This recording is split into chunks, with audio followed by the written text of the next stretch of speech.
Guys, welcome back to my YouTube channel. My name is Dorcas. Thank you for tuning in. If you're a new subscriber, thank you so much, and if you're a returning subscriber, you are most definitely welcome back. And if you are not yet subscribed, tell me, what are you waiting for? Why are you not subscribed? Smash the subscribe button to be subscribed to my channel. Click on the bell notification to be notified every time I upload a new video, and don't forget to give this video a big thumbs up, like, share, comment, leave your thoughts down below. I'm always glad, I really do appreciate it whenever you guys leave your comments, because it shows that you're really interested in what I'm saying. You share, in fact, some of you enlighten me, some of you share things that I don't know about to me, and I really love that so much, that we get to communicate in the comment section. Please don't stop doing that. And today, as the title states, apparently I'll be sharing with you my first impression of the Philippines. And without further ado, let's get started. So when I arrived in the Philippines, it was in the evening, yes, and that day I really did not store a lot because it was already late at night. So I just went to where I was to stay, so I just stayed there. So the next day I went out with a guy because we were trying to book my ticket to travel to Cebu, because Manila wasn't my final destination. Cebu was where I was to go. So we were working that evening. Then I saw secondary school students, that's high school students, they were going to school in the evening. I was shocked because in Nigeria, high school students, secondary school students don't go to school in the evening. So I was shocked when I saw high school students going to school in the evening. I was like, what? So students go to school in the evening? Yeah, but you know, I said, as I said in one of my videos, that Nigeria is not that safe. Philippines is safe. It's safer than Nigeria. So Nigerian parents can't release their children to go for evening classes because they'll be coming back home at night all by themselves. So that was my first impression. I was like, okay, students go to school, and they were working in groups, gisting with their cell phones. Yeah, secondary school students have cell phone, even primary school students have cell phone. For me, I got my first official phone a day to me coming to the Philippines. Yes, Nigerian parents are actually strict. I don't know for now, but then Nigerian parents are strict with cell phones. They don't allow their kids to use cell phone. Then if anybody wants to reach me, they always call me through my parents' numbers. So I was also shocked about that, because I saw them with cell phones. They were going to school in the evening, but in Nigeria we don't have evening classes for students. That was my first impression. Then the second one was that I saw skyscrapers everywhere. I was like, okay, OMG, everywhere is beautiful.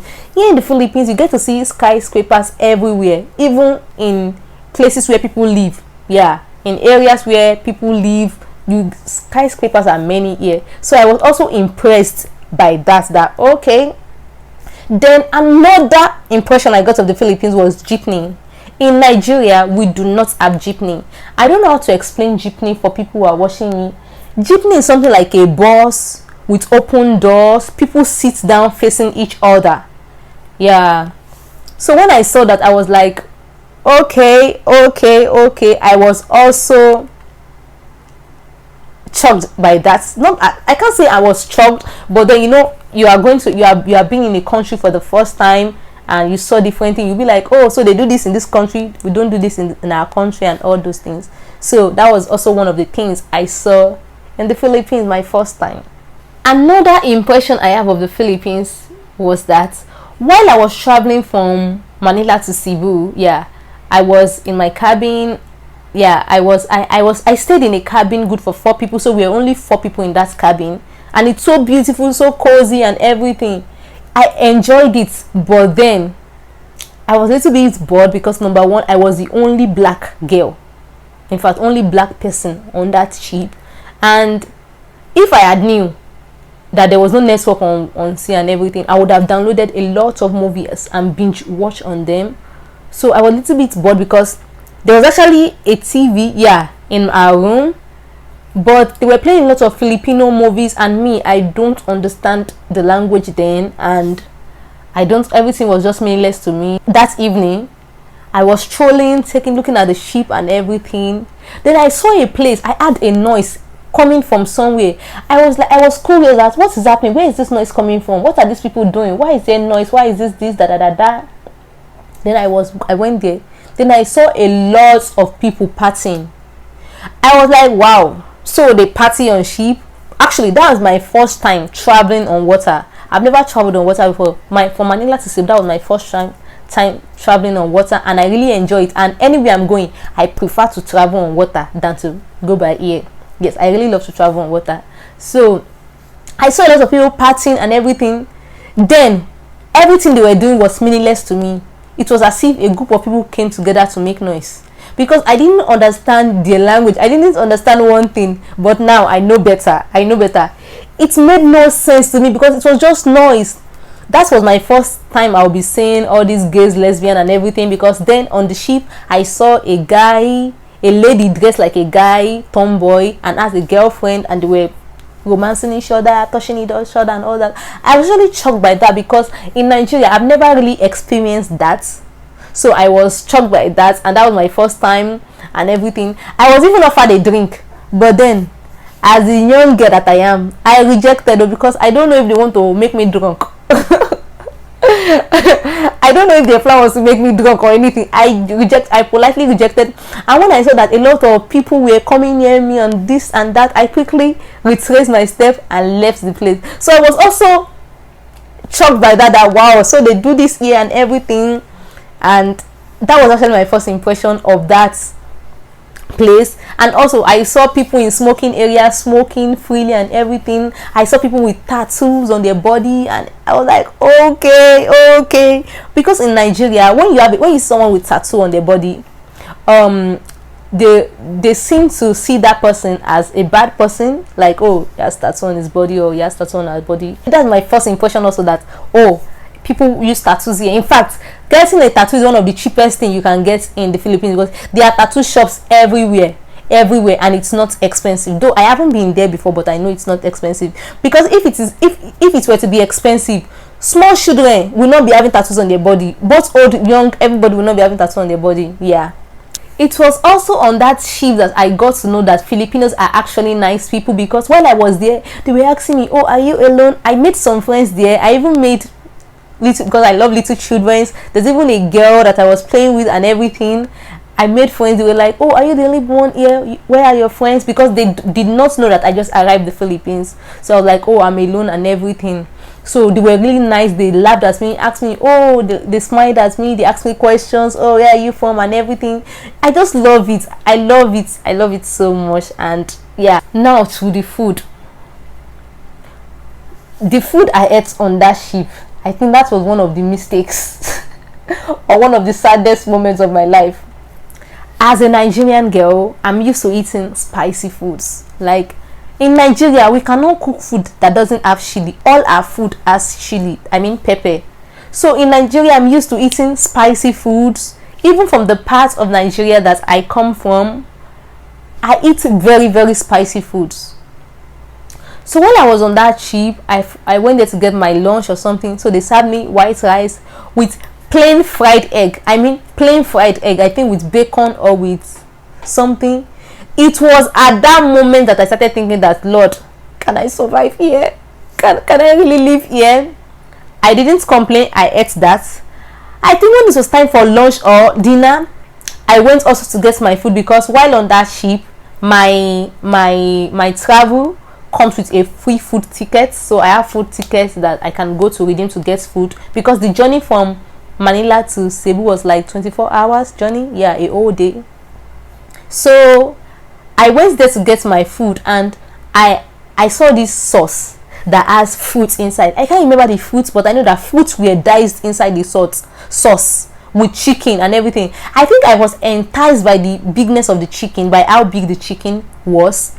So I got my ride and I told them to give me that sauce. So they gave me that sauce. I told them I want more. They should add more. So they added more. I was like, yes, I'm going to eat, because during breakfast I didn't eat what I really wanted to eat. So I felt like, oh, this one is going to give me satisfaction. When I went to my table and I took one bite of that food in my mouth, it was as though I was eating rice with sugar. Guys, it was as though they poured sugar inside our sauce. Like, I couldn't even continue. Even my chicken, I couldn't eat my chicken anymore, because the sweetness of that sauce has entered into that chicken, so the chicken will also have that sugary taste. I couldn't eat it, so I dropped it there and I left my table so disappointed. So I was so disappointed. I was really hungry on that flight. Like, I was really starved. I was starved on that flight. On that journey, I was starved, because I was like, when I ate that food, and I was like, God, can I really survive in this country? Is this what I'm going to be eating? But look at me today. Yeah, I am. I'm surviving, and I'm still surviving. I've survived and everything. So I was really shocked by that. When I got to Cebu, I remember buying pancit canton, that is noodles. I remember buying noodles, and when I saw that noodles and I finished cooking that noodles, because in Nigeria our noodles are actually tiny, you know, these Indomie noodles, they're actually tiny. I love Indomie, they're actually tiny. So when I cooked pancit canton, it was white like spaghetti. I was looking at that phone, I was telling myself that, can this spaghetti pass through my throat? Like, can I really swallow this spaghetti? Because I was scared of how wide the pancit canton was. But I got used to it, man. It was so funny. So I thought I couldn't survive, but I'm surviving, and I love it here in the Philippines. And I've gotten used to a lot of Filipino food. In fact, you eat Filipino. If you cannot be in the Philippines and not eat Filipino food, yeah, you have to be used to it. So when I arrived Cebu and I saw the houses in Cebu, I was like, what? The way the houses in Cebu are built is different from where I come from in Nigeria. Like, Cebu houses are so close to each other, no ventilation between houses. I feel that is the reason why almost every houses have aircon here in the Philippines. Like, when a house ends here, another house continues. Just like when a house ends here, another house continues again close to it. Like, between those fences, there is no space between fences. There are no spaces. Every house is just together. I'm like, what? Like, how would you people build house without leaving a space behind it? That is the way it is here in Cebu. No space at all. Filipinos make use of their space. They make use of their space judiciously. All their space has a use. So I was really surprised by that, because in Nigeria, when you see an apartment here, you will see a lot of space between it before you see another apartment. Yeah, even if there's not a lot of space, at least there will be a little space between each other. It's not as if both houses are joined together. What I mean is that if the wall of this house is here in the Philippines, what I mean is that if the wall of this house, this is a wall of a house, another house is building their own apartment starting from that wall. But in Nigeria, at least there will be a little something. Then you have to start your own house again. That is the way it is here in the Philippines. Now, when I got to where I was to stay, when I saw the room, I was like, you mean I'm going to sleep here? Rooms in the Philippines are so small. There are big rooms here, depending on how much you are going to pay. But then, when I got here, the room I was supposed to stay here was like a store in my house, a store where my parents keep their food stuff. Like, and that room we have CR, we have bathroom. Yeah, I'm serious, I'm telling you, that room we have CR, we have bathroom. So the room was like a store. I'm like, how would somebody build a house so tiny like this and expect somebody to live there? Guys, I was also like, what? But then if you have money, you can get bigger apartment based on the amount of money you have and everything. So that was my other impression I have of the Philippines, that, oh my god, houses in the Philippines are so small. And to the reason why I cried, when I arrived in the Philippines, I think after some days, I took myself to the rooftop, because I don't like people seeing my tears when I cry. I took myself to the rooftop and I went to go and cry. And that's not because I don't like it in the Philippines. That was because I actually miss my parents, because that was the first time I will be leaving home without any aim of coming back soon. And we have come to the end of this video. If you haven't watched my other videos, you should go down and watch them. You are going to enjoy them. And don't forget to give this video a big thumbs up, like, share, comment. Leave your comments down below. Let me know your thoughts. Tell me, what was your first impression of the Philippines when you traveled here, if you don't live here, or what was your first impression of the Philippines if you're also a foreigner like me. Yeah, and subscribe, please subscribe to this girl's account. I said to this girl's account, to my YouTube channel. Subscribe please, and I will see you in my next video. Until then, to the do.